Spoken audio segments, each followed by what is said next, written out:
I helped my wife start a business, invested all my money in connections. She swore we were doing this together. And then I accidentally saw a document on her desk. She was registering the company only in her name. A week later she filed for divorce, thinking she would leave me with nothing. But she didn't know that I can play the long game. I married Kate 7 years ago on a perfect autumn day in New Hampshire. The leaves were turning golden, matching the ring I slid onto her finger. We were just an ordinary couple, working 9-to-5s, building plans, dreaming about our future together. Kate always talked about starting her own business, but she never had the startup capital to make it happen. We moved to Boston 2 years into our marriage. I landed a job at a financial consulting firm while Kate worked as a manager at an upscale restaurant downtown. She'd come home late, her feet aching but her eyes sparkling as she described new recipes she'd discovered or innovative service techniques she wanted to implement. Someday, she'd say, curled against me on our second-hand couch, I'll have my own place. Something intimate but elegant. A place where people come not just to eat, but to experience something special. I believed in her dream as much as she did. Kate had an innate understanding of what made a dining experience memorable. She knew how to make people feel welcome, how to turn a simple meal into an occasion. When my firm offered me a performance bonus after 3 years of grinding away, I didn't hesitate. That night, I brought home a bottle of champagne and 2 glasses. "What are we celebrating?" Kate asked, her eyebrow arched curiously. "Your restaurant," I replied, popping the cork. "I got my bonus today. Almost $100,000. Her eyes widened. "Michael, that's your money. You worked so hard for it." "It's our money," I corrected her. "And what better way to invest it than in your dream? In our future?" She launched herself into my arms, and I felt her tears dampen my shirt. "We'll do this together," she whispered fiercely. "I promise. This is our project, our future." The next months were a whirlwind. We scouted locations together, eventually finding a perfect spot in the South End with character and foot traffic. I reached out to my network, connecting Kate with reliable vendors and suppliers I'd met through my corporate clients. I hired a lawyer friend to handle all the paperwork, negotiated favorable terms with the landlord, and helped Kate plan an aggressive but smart marketing campaign. "You're amazing," Kate would tell me, massaging my shoulders as I pored over spreadsheets late into the night. "I couldn't do any of this without you." "That's what partners are for," I'd reply, reaching up to squeeze her hand.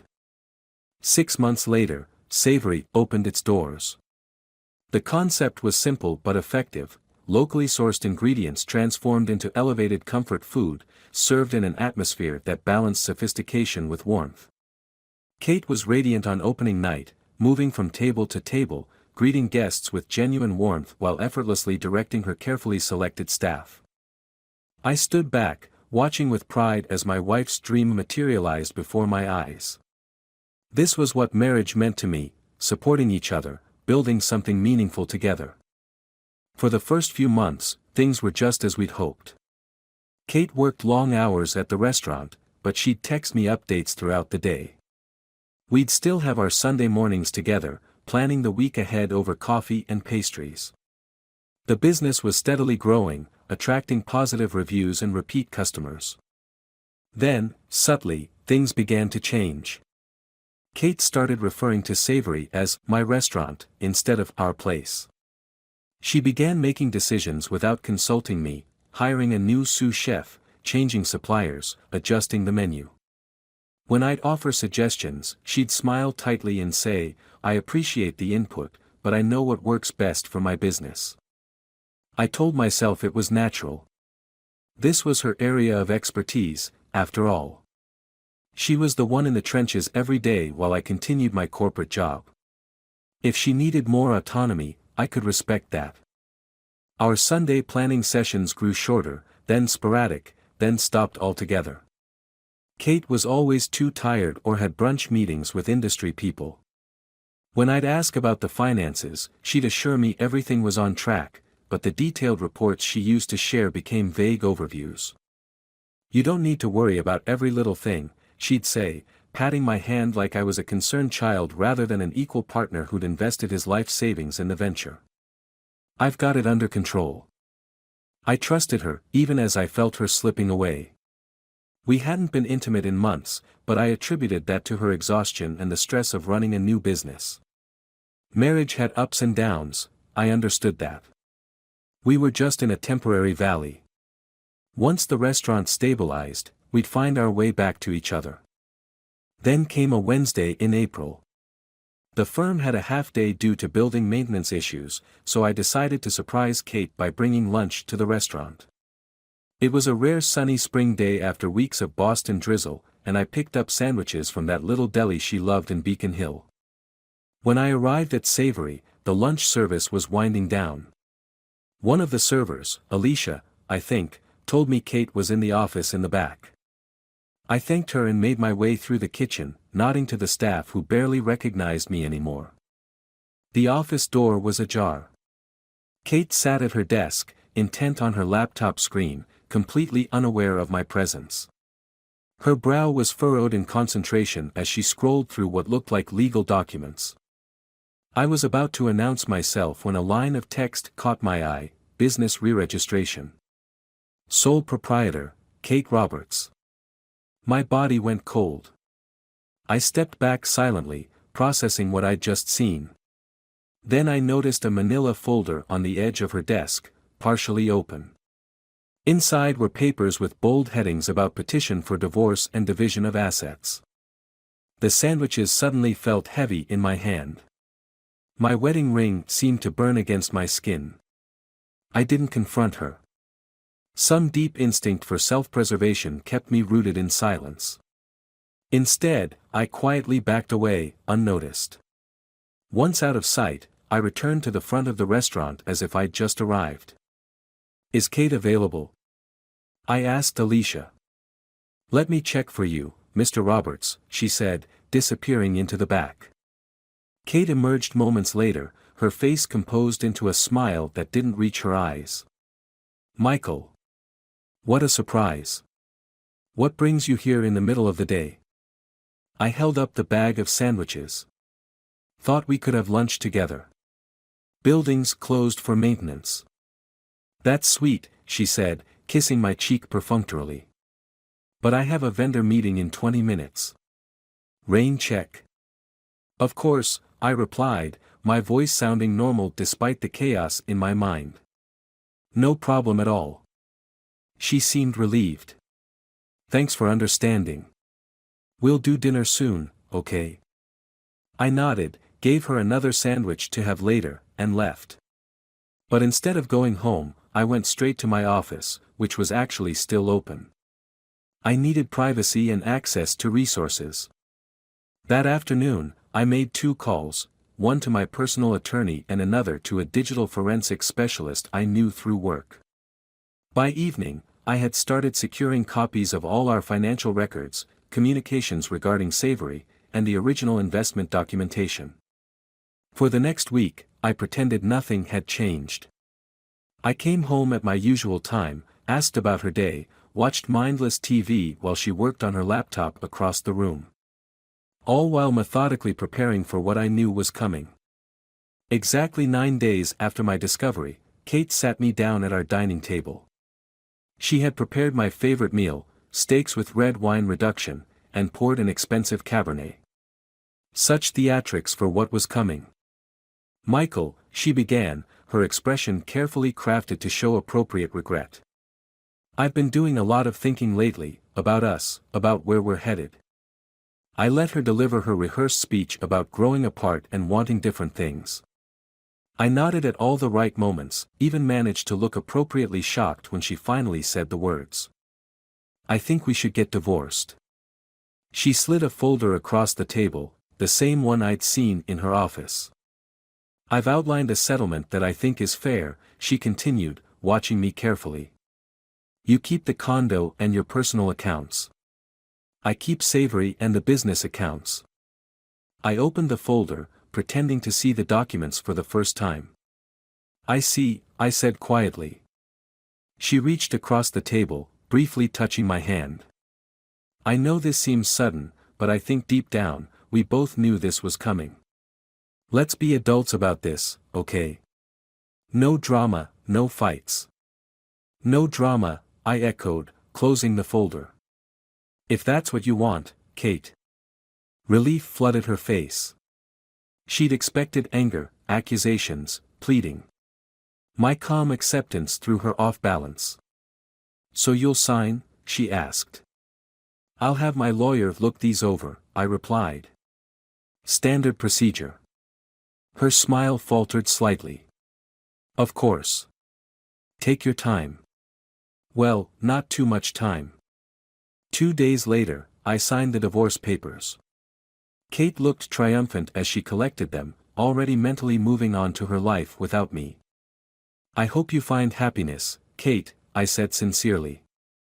She hesitated, perhaps feeling a twinge of guilt. You too, Michael. What Kate didn't know was that I had spent those 2 days executing the plan I'd been crafting since discovering her betrayal. First, I had systematically transferred funds from the business accounts, which were still legally accessible to me as a registered co-owner, not to my personal accounts, but to an escrow account managed by my attorney.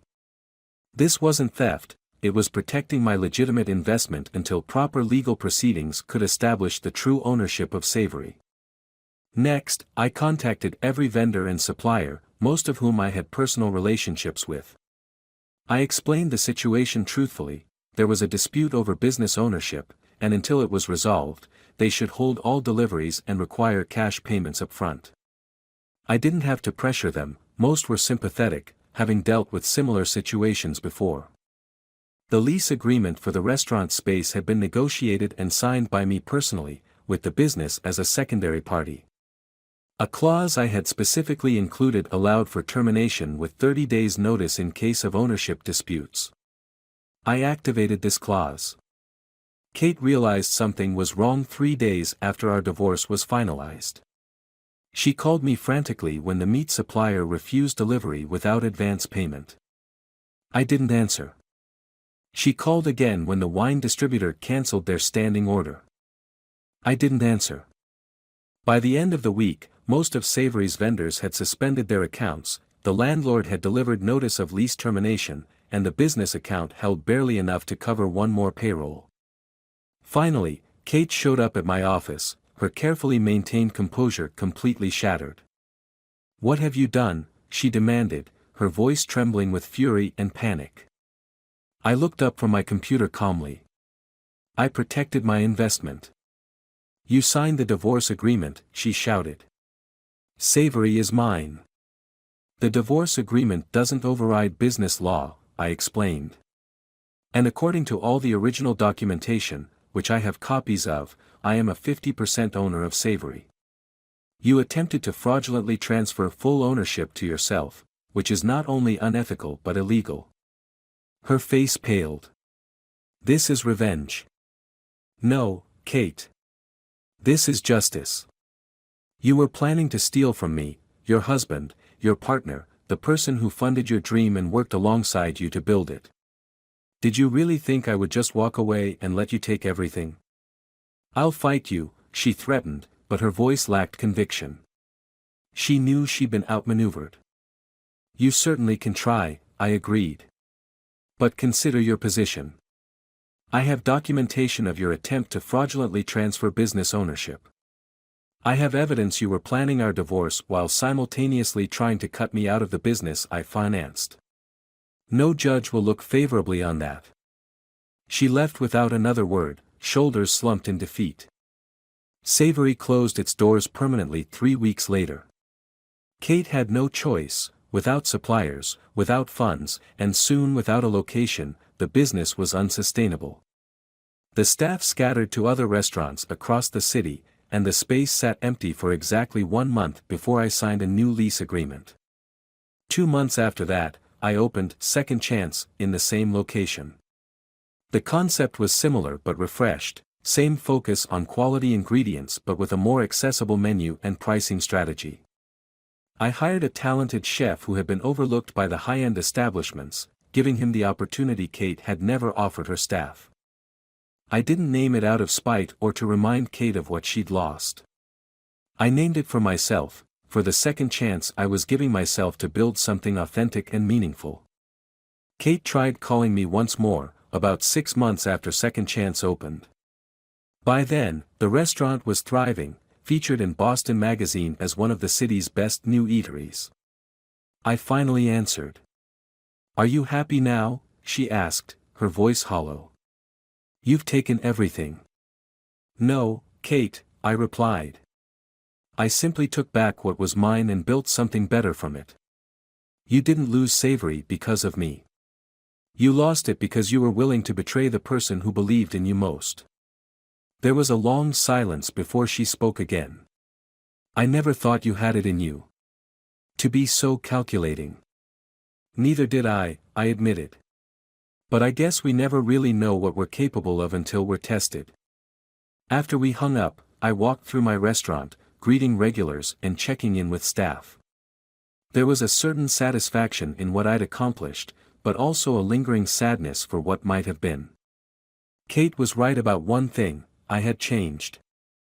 The trusting, perhaps naive man who had invested everything in his wife's dream was gone. In his place was someone more cautious, more strategic, more aware of how quickly people can change. Some nights, I wonder if I made the right choices. If vendetta, however justified, ever brings true peace. But then I look at what I've built from the ashes of betrayal, not just a successful business, but a new understanding of my own resilience. They say revenge is a dish best served cold. I disagree. The best revenge isn't served at all. It's built, brick by brick, into something that sustains you long after the person who wronged you has faded from your life. Kate took a piece of me when she betrayed me. But in losing that piece, I found strengths I never knew I possessed. And that, perhaps, is the most unexpected outcome of all.